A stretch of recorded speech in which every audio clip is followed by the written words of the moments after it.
Hello kids! Narito tayo ngayon sa Kids Lab!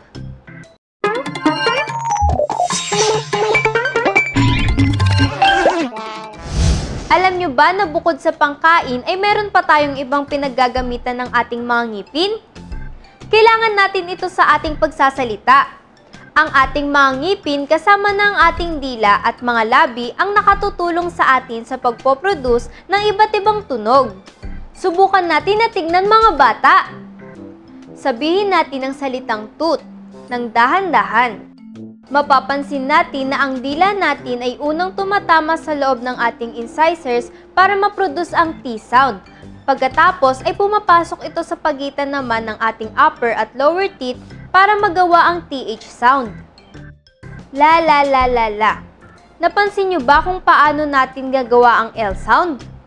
Kung mahilig kayong kumanta, pasasalamatan nyo ang inyong mga ngipin dahil nagbibigkas nyo ng tama ang mga salita sa inyong pagkanta.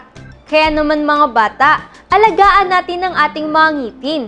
Pero paano? Laging mag-toothbrush pagkatapos kumain lalo na bago matulog. Brush your teeth at least twice a day. The best way to brush your teeth is in little circles.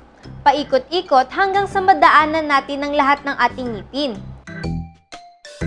Brush up and down at hindi side to side.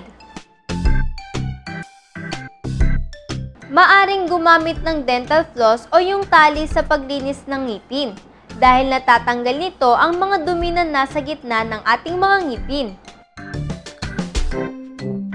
I-brush din ang ating dila para magkaroon ng fresh breath.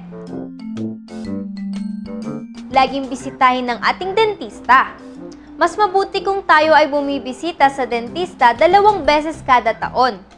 Kapag nagpa-check up tayo, maaari nating malaman kung meron tayong problema sa ating mga ngipin. Nililinis din nila ito.